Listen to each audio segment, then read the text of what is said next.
So last year, I made a video about 5 really punchable characters in books that I wanted to talk about.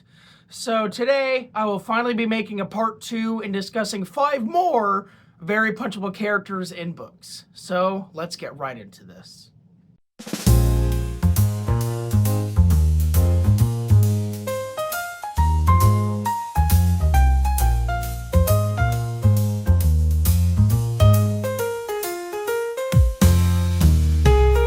Welcome back to BG's Books. I'm Mr. BG, and today I will be continuing my series for the top 5 most punchable characters in books.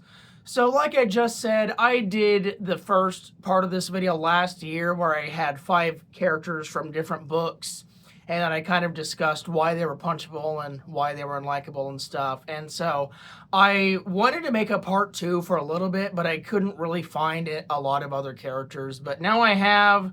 So I just decided, why not make a part 2? So anyway, like the last video, these characters that I've selected are not necessarily all villains. They're just someone that is like either very annoying or is a villain or something, or just like they have some sort of flaw that makes them not that likable.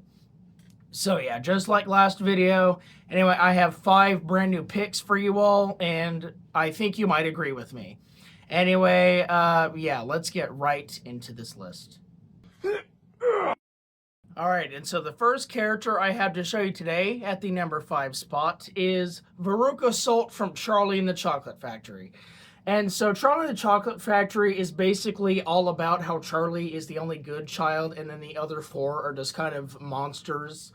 And so while you could make a case for any of the other 4 besides Charlie being on this list, I chose Veruca specifically because she was just the one that annoyed me the most. It's like all of them have like their own stuff going on, which makes them unlikable. But Veruca, you know, she's the rich child. She has the rich parents and stuff, so she kind of got everything she wanted in life. She's very spoiled, and she has that I want it now attitude. And so that just is very annoying to me. I was a child like that growing up. I have thankfully grown out of that phase, but I too know what it was like to be a Veruca Salt. But yeah, Veruca, she's just insane. She literally like violates health code rules and like workplace ethics just to like get what she wants and stuff. It's like she's just like a demon child basically. Anyway, so yeah, the reason why she's on this list is just because she's so annoying and she gets everything she wants. And that kind of leads to her downfall, which, you know, is very good. So yeah, not really a lot to talk about Veruca Salt on here. But yeah, I just found her really annoying and just really unlikable to where you would want to punch her in the face, you know, without like causing actual child abuse. But anyway, you get what I mean. She's a very punchable character, and for that reason, she is in the number 5 spot on this list. Coming in at number 4 on this list is Nurse Ratched from One Flew Over the Cuckoo's Nest. So the reason why Nurse Ratched is on this list is basically she's just a big old control freak. It's like if you read the book, you would know that, and if you saw the movie, they do that extremely as well, especially with Louise Fletcher's like incredible performance. But anyway, Nurse Ratched works in this mental asylum where she is supposed to be keeping watch over these inmates. But instead of letting them have any freedom at all, like say so much as listening to or watching a like baseball game or whatever that's on TV, she's just like, no, I will have none of that. So basically, instead of being someone who like is supervising them on their way to recovery, but also like letting them have certain freedom, she just takes away all their freedom and just instills this like very Orwellian control, or like this very Stalinistic control or something. Anyway, yeah, she is very much a control freak. And perhaps the worst part about this is that in the end of the book, she actually kind of wins.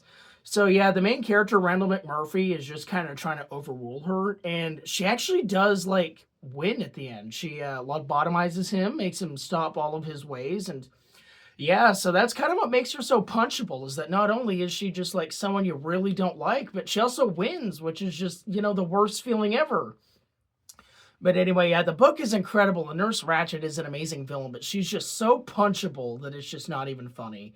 But yeah, for all those reasons and a little more, yeah, Nurse Ratched comes in at the number 4 spot on this list.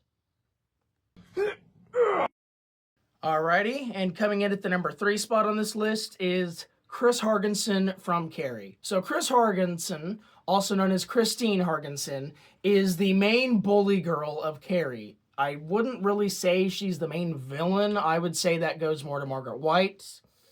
But Christine is certainly the biggest bully that Carrie has to go up against outside of her mother. She basically orchestrates the entire plot of the book and stuff. It's because without Chris doing the thing that it was the catalyst for this whole book, the whole book wouldn't even happen. So this whole book is basically Chris's fault. It's Carrie destroying Chamberlain at the end, resulting in the deaths of hundreds of people. That's all Chris, just because Chris decided to dump blood on Carrie. Sorry.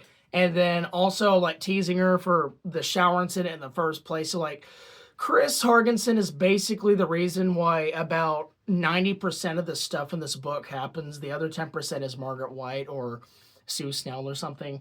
But most of the stuff in this book is just because of Chris Hargensen, and it backfires spectacularly.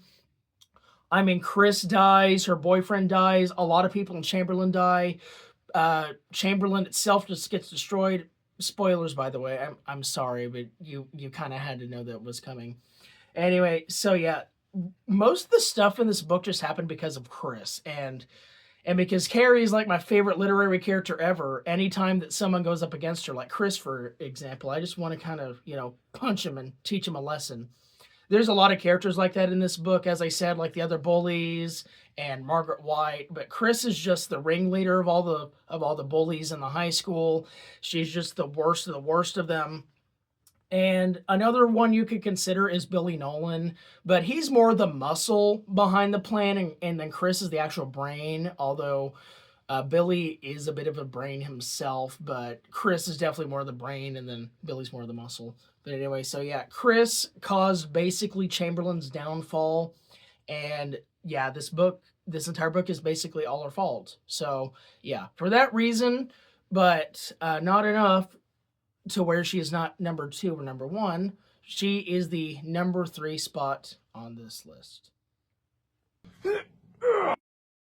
All right, now these are the 2 biggest heavy hitters. Coming in at number 2 is Bob Ewell from To Kill a Mockingbird. So Bob Ewell, he's not very much of a physical threat like some of the other people on this list, but he's more of just a nuisance, really. It's his whole thing is that not only does he abuse his daughter, but he also just abuses everyone. In fact, he blamed this man named Jerome Robinson with the help of his daughter and accused him of rape because Mayella asked him to do something, and then he did that thing, but then she forced herself onto him and stuff. Basically, it's a whole thing, but basically, Bob, this takes place in the 30s, so he's, a very racist man, and Jerome Robinson is a black man. So he basically uses a lot of blackmail and, race politics and stuff to get Jerome Robinson into court. And he lies his way through court, and later on, he ends up getting Jerome Robinson sent to jail and then later killed. And then later afterwards, he tries to get back on Atticus, which was the lawyer that was defending Jerome Robinson, by attacking and possibly trying to kill his own children.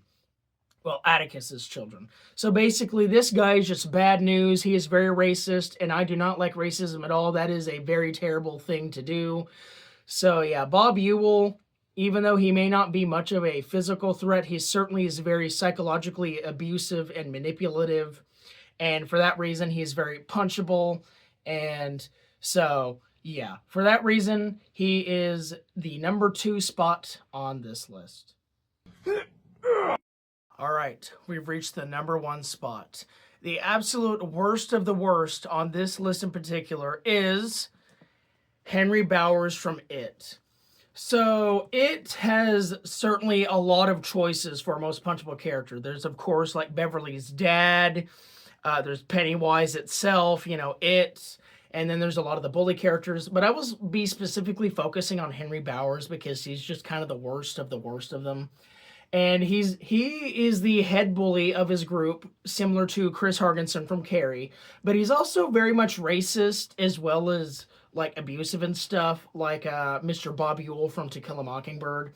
But I think he exceeds Bob Ewell by a large margin. And for the record, my editor also suggested that Patrick Hockstetter be on this list instead of Henry Bowers. And while Patrick Hockstetter certainly did some bad stuff, Henry Bowers just like did a lot more bad stuff. And this book is quite large, as I'm sure everyone is aware, so I don't remember quite everything that Henry Bowers has done over the course of this book, but I do remember a few exceptions. First of all, as I said, he's very racist. Keep in mind this is the 50s, so that was still like the popular thing, but that was still not very cool. And then, not to mention, he also tortured and even killed Mike Hanlon's dog just because Mike was a black kid and he doesn't like black people. I don't remember how it goes. It's been quite a bit since I've read it. That was almost 3 years ago at this point. But I remember that I think it had something to do with like some sort of like tetanus or something. Like he tied him to like a rusted metal fence and like poisoned him or something. I don't remember, but either way, it was a very like heartbreaking way for that dog to go. Not to mention he attacks Mike Hanlon just because, you know, Mike Hanlon is black and he hates black people. And also with Ben Hanscom, you know, the fat one as a child, he basically tries to carve his entire name into Ben Hanscom's stomach, but only gets as far as the H before Ben kicks him away. And then, not to mention, later on, when the losers go into the sewers to face it for the first time as children, Henry Bowers and his boys follow them with intent to kill. So Henry Bowers is basically like abusive, violent, and actually tries to kill people. So if that doesn't warrant first place on this list, I don't know what does, because Henry Bowers is just absolutely despicable. Oh yeah, and I forgot to mention, in his later years, after he's sent to Shawshank Prison, yes, the same one from Rita Hayworth and Shawshank Redemption, he escapes with the sole purpose of trying to kill the losers again as adults. So, like, as I said, this guy is just bad news. He's either just committing violence or some sort of crime, or just like trying to commit straight up murder. It's like Henry Bowers is just an all-around bad dude, and he is one of the worst villains Stephen King has ever written about, even though Stephen King has quite the list of villains to talk about. But anyway, so yeah, for that reason and so much more that I don't even remember that happened, Henry Bowers is the first place on this list. But that is the end of the video, guys. I hope you guys enjoyed my review, not my review, but my video for part 2 of the 5 most punchable book characters in literature. I hope you guys enjoyed that. Let me know if you agree or disagree with my list. Maybe some you would add. Maybe my list will look completely different to yours, and I don't know. But anyway, I would like to make a part 3 of this, but as I said, it was hard to make part 2 because I just haven't read enough books where like there are characters that are truly that despicable. So I don't know, maybe in the future I'll do a part 3. I'll always keep that on the table, but it's kind of not in the cards right now, but we'll see, you know. I also do want to do videos like this, like another list for like top 10 Stephen King villains, and then top 10 like book characters, and then top 10 Stephen King characters, you know, like lists like as specific as that. So please stay tuned for those in the future whenever I do have enough on the list to actually, you know, make those. But anyway, yeah, as I said, leave your thoughts in the comments down below. Let me know if you agree or disagree with my list, or just have your own list or whatever. But anyway, yeah, thanks for watching. I've been Mr. BG. This has been BG's Books, and I will see you guys in the next video.